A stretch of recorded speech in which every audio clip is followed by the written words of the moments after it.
لکھنا پڑھنا بہت اہم ہے، بہت ضروری ہے۔ جب تک بندہ علم حاصل نہ کرے، کہتے ہیں بندہ جہالت میں گمراہی میں بھٹکتا رہے گا۔ اب اگر آپ نے تھوڑا سا علم حاصل کیا، اچھا علم حاصل کرنا یہ ایک اور بات ہے کہ آپ علم کس سے حاصل کرتے ہیں، یہ جاننا بھی ضروری ہے کہ آپ علم کس سے لے رہے ہیں۔ وہ جو آپ کو علم دے رہا ہے وہ ہے بھی علم دینے کے لائق یا نہیں ہے؟ کوئی ایسا بندہ ہے جو علم دینے کے لائق ہی نہیں ہے اور آپ اس سے علم سیکھ رہے ہیں، تو آپ سمجھ جاؤ کہ آپ گمراہی کے سوا کچھ نہیں۔ جیسے بہت سے لوگ ہیں کہ جو پلمبر سے علم حاصل کر رہے ہیں، انجینئر علی مرزا، ہاں اس سے علم حاصل کر رہے ہیں، ویڈیو دیکھ دیکھ کر علم حاصل کر رہے ہیں، اور وہ حدیث کہتے ہیں اس کو عربی تو آتی نہیں، وہ حدیث کیا پڑھے گا، عربی آتی نہیں، ہاں اردو ترجمہ پڑھتا ہے اور جیسا ترجمے میں لکھا بس نہیں یہی ہے وہی ہے، بس وہ تو شروع ہو گیا حدیث، بخاری کی حدیث، مسلم، ارے بخاری میں بہت سی حدیثیں، مسلم میں بہت سی حدیثیں۔ حدیث 2 طرح کی ہوتی ہے، 3 طرح کی ہوتی ہے، 4 طرح کی ہوتی ہے، کس پر عمل کرے گا بندہ، کس پر عمل کرے گا؟ تو کہتے ہیں کہ حدیث کو سمجھنا یہ بھی ایک استاد کی ضرورت ہوتی ہے۔ اللہ چاہتا نا تو قرآن جو نا لکھا ہوا دنیا میں نازل ہو جاتا ہر لینگویج میں، عرب والوں کے لیے عربی میں نازل ہوتا، انگریزوں کے لیے انگلش میں نازل ہوتا، اور گجراتیوں کے لیے گجراتی میں نازل ہو جاتا، مہاراشٹرین کے لیے مراٹھی میں نازل ہو جاتا، تمل تیلگو والوں کے لیے ملیالم اور تیلگو میں نازل ہو جاتا۔ یعنی جو جہاں ہوتا اللہ ایک ایک نسخہ نازل کرتا، ایک گجراتی کا قرآن گجرات میں نازل ہوتا، مہاراشٹر میں مراٹھی قرآن نازل ہوتا۔ اللہ قادر ہے، کیا کہتے ہو، اللہ نازل کر سکتا ہے کہ نہیں کر سکتا؟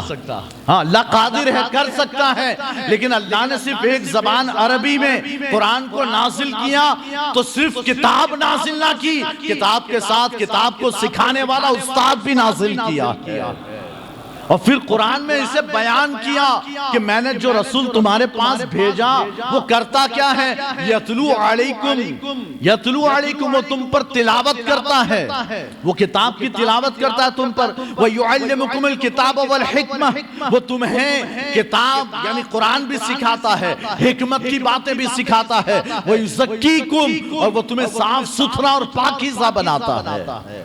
تو اللہ کے رسول خود ارشاد فرماتے بعثت معلما، میں معلم بنا کر بھیجا گیا، میں معلم یعنی استاد بنا کر سکھانے کے لیے بھیجا گیا۔ تو اللہ نے صرف کتاب نہیں، کتاب کے ساتھ ایک استاد بھی بھیجا۔ پتا چلا یہ اللہ کا طریقہ ہے کہ کتاب ہو اور اسے سیکھنا ہو تو خود سے لے کر مت بیٹھو، کسی استاد کی بھی ضرورت پڑے گی، کسی استاد کی ضرورت پڑے گی، ورنہ تو اگر آپ خود سے پڑھیں گے سمجھ میں نہیں آئے گا۔ بہت سی باتیں ایسی ہیں جو آپ کی سمجھ میں نہیں آئے گی، سمجھنا ہے استاد چاہیے آپ کو۔ آپ ٹھیک میں منع نہیں کرتا کہ آپ نہ پڑھیں، آپ پڑھیں، لیکن فائدہ آپ ڈائریکٹ اس پر عمل شروع نہ کر دیں۔ ہاں میں نے حدیث دیکھی، آج کتنے ایسے نوجوان کالج یونیورسٹی میں پڑھنے والے رفع یدین شروع کر دیا۔ پہلے تو وہ ہاتھ یوں باندھتے تھے، اب تو پھر اس کو دیکھ دیکھ کر ہاتھ یوں باندھنے لگے۔ اللہ کی قسم ایک حدیث دکھا دو کہ جہاں یہاں بازو پر ہاتھ باندھنے کی حدیث موجود ہو، ایسی تو کوئی حدیث ہی نہیں۔ ہاں حدیث ہے،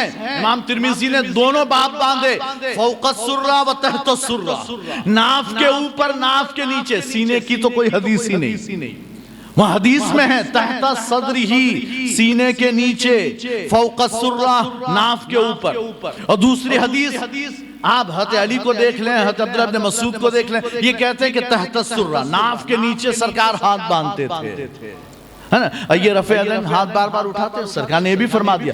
ایسا نہیں کہ سرکار نے نہیں کیا، سرکار نے کیا، سرکار نے رفع یدین کیا، اللہ اکبر کیا کیا کھڑے ہوئے، پھر جب رکوع میں جانا تھا اللہ اکبر کر کے رکوع میں گئے، پھر اللہ لمن حمدہ، پھر ہاتھ اٹھائے، پھر سجدے میں گئے۔ ایسا بھی کیا ہے، یہ میرے محبوب کی ادا ہے، اور اسی لیے جب تک شوافے کرتے رہے ہم نے کچھ نہیں کہا۔ شافعی پہلے سے کر رہے ہیں، شافعی 1200 سال سے رفع یدین کر رہے ہیں، ہم نے کبھی کچھ نہیں کہا۔ وہ کریں اچھی بات ہے، یہ بھی میرے محبوب کی ادا، اللہ نے اپنے محبوب کی ساری ادائیں محفوظ کر دی ہے۔ سرکار نے ناف کے نیچے باندھا ہاتھ، تو احناف کو اللہ نے پیدا کیا کہ ناف کے نیچے ہاتھ باندھے۔ اور ناف کے اوپر باندھا ہاتھ، تو اللہ نے شفافے کو پیدا کیا کہ وہ ناف کے اوپر باندھے۔ لیکن یہ کہ آپ اپنے سے سوچ لیں کہ آپ حنفی ہیں اور حنفیوں کا پھر رفع یدین کریں، کیوں؟ کہتے اس لئے کہ میں نے حدیث میں پڑھا، تو حدیث میں عبداللہ ابن مسعود کی حدیث سن کہ عبداللہ ابن مسعود وہ صحابی کہ جن کے بارے میں اللہ کے رسول نے فرمایا دین سیکھنا ہو تو عبداللہ ابن مسعود سے سیکھو، تو عبداللہ ابن مسعود بھی اور حضرت علی مولا کائنات بھی، آپ کبھی بھی اپنے ہاتھوں کو بار بار نہیں اٹھاتے، ایک ہی بار۔